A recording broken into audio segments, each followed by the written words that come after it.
This video is based on the supremum of a set of real numbers, where we are going to talk about the definition and also the proof of the uniqueness of a supremum of a set if it exists. Now, let us have an assumption. Suppose SC is a non-empty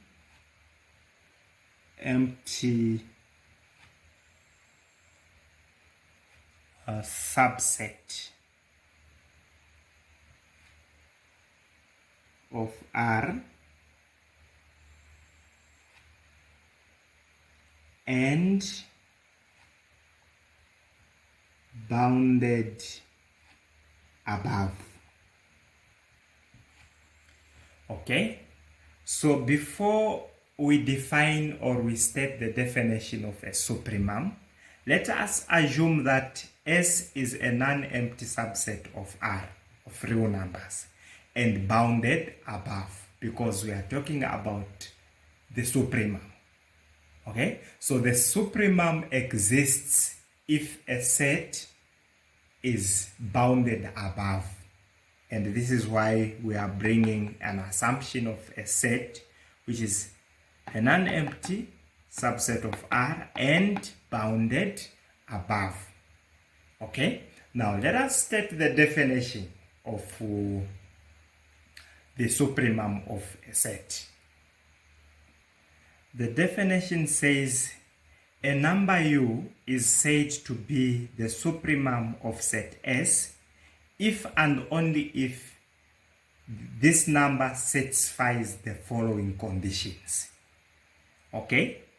Condition number 1, if U is an upper bound of set S, and if T is another or any upper bound of S, then U should be less than or equal to T. Okay? What does that mean? Now let us have an example. Let's define set S as the set 1, 3, 4, 5. We can end there. Okay, this is 5, not 6, this is 5. Now, according to the definition, we are told that the supremum of a set should be an upper bound of the set, and also if we let T to be any upper bound of that set, then that number should always be less than or equal to T. Okay? Now you see that the upper bound of set S is 5. Okay? Is 5. Now remember that anything bigger than 5 is also an upper bound of set S. For example, we have real numbers such as 6 here. Okay? We have 6, 7, 10, 15, 25, 50. Okay? So all those numbers, all the way to positive infinity, are regarded as upper bounds of set S. And these are what we call almost upper bounds. Okay, now you see that 5 is an upper bound of set S, and also 5 is the smallest upper bound of set S, because among all the upper bounds, okay, you see that the upper bounds of set S, this is 5, where 5 is included in the set all the way to positive infinity. Now you see that among the upper bounds of set S, 5 is the least or the smallest upper bound. Okay, this is what we meant okay, that a number u is said to be the supremum of set S if and only if u is an upper bound of set S. In this case, 5 is an upper bound, which is true. Now, if t is another upper bound of S, then u is less than or equal to t. Now, we see that any other upper bound of S, we will see that 5 is always less or equal to 6, is always less or equal to 7, always less or equal to 10. All the upper bounds of this set, 5 is the smallest. And in that condition, or in that case, we say that 5 is the supremum of set S. Okay, and it's abbreviated as SUP, as SUP S. Okay, SUP S being equal to 5. So that is the definition of the supremum. Okay, and there is a theory that says the supremum of a set, if it exists, it is unique. Okay, unlike an upper bound, we see that when it comes to upper bounds, these guys are a lot. In other words, there are more than one. Okay, for example, you see that the upper bounds of set S, they start from 5 and they go all the way to positive infinity. But when it comes to the supremum, it's only one number, exact number.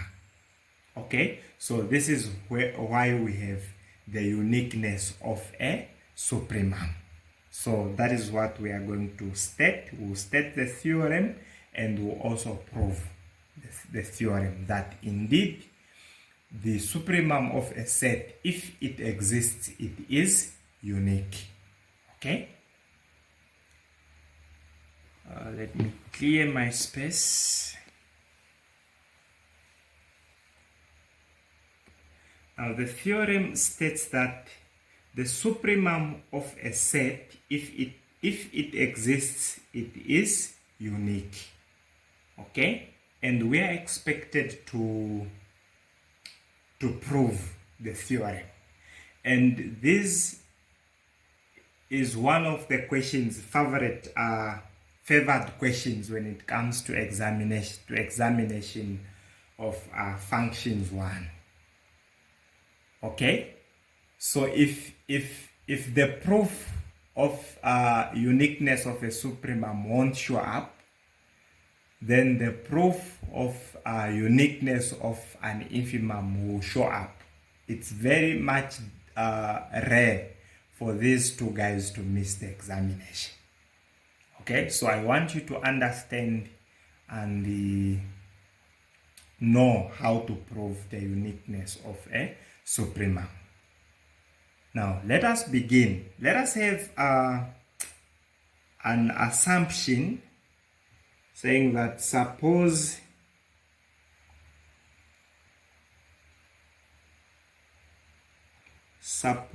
S is a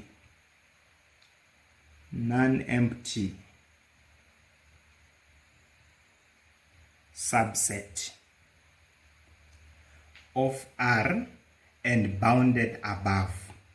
Okay, we are bringing the case of being bounded above because we are proving the uniqueness of the supremum, which exists if and only if the set is bounded above.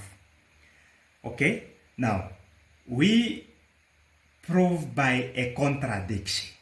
Okay, we prove by a contradiction saying that let A, B be real numbers, be suprema of set S. Okay, the theorem says if the supremum exists, it is unique, meaning it's only one. Now, we assume that no, there are more than one, there are two. Okay, so we say let A and B be real numbers, be suprema of set S. Suprema, guys, this is the plural form of supremum. Supremum is singular and the plural is suprema. Okay? Now, you'll see that since both these two guys are suprema, it means that both of them are upper bounds of set S and also least upper bounds of set S. So for us to prove by contradiction, we are going to play them around. Okay, we play them around. Now we'll say that since A is the least upper bound of S and B is an upper bound of S, then A is less than or equal to B because A is the least upper bound. Okay? We said that A is the least upper bound, and B, since B is also said to be the suprema, B is an upper bound of S, which is true. Since we said A is the least, then we have the inequality A being less than or equal to B. Okay? Now, similarly, since B is the least upper bound of S, okay, and A is an upper bound of S, then B will be less than or equal to A. You can see that we just played them around. Okay? First, we stated that A is the least upper bound, like the supremum itself, and B is just an upper bound, and we got an inequality which says A is less than or equal to B. And since both are being said to be suprema, we also twist to say that B is now the least upper bound and A is just an upper bound. And we are getting the inequality B being less than or equal to A. Okay? Now, this is where we base our conclusion now. Okay? Now, we'll say that we see that A is less than or equal to B and B is less than or equal to A. Okay? Now, these two inequalities, A is less than or equal to B and B being less than or equals to A, is only true, okay, when A is equal to B. Okay, because we cannot say that A is less than or equal to B and later say that B is less than or equal to A. Okay, so these two inequalities can hold in this condition if and only if A is A is equal to B. And once we are here, guys, we are done. Okay, and this is the condition we wanted to show that A is equal to B. Now, what does this tell us? It tells us that if A is equal to B, and at first we said that both A and B are suprema of set S.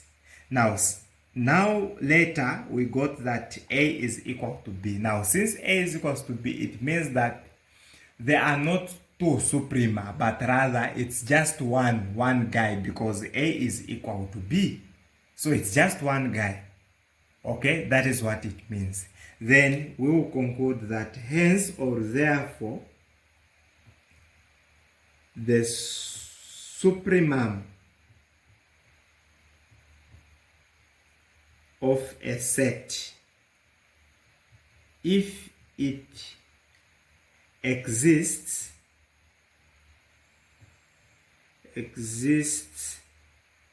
then it is unique. That is it, guys. There's nothing difficult, okay? So that is the definition of the supremum. Okay, a supremum can be a number is said to be the supremum of a set if and only if it satisfies the two conditions. One, if that number is an upper bound of set S, and also if there is another upper bound, then that number should be less than or equal to that other upper bound. Okay, and that is the proof for the uniqueness of the supremum of a set of real numbers. Now, if this video was productive, helpful, please share, like, and also subscribe for more math videos. Thank you.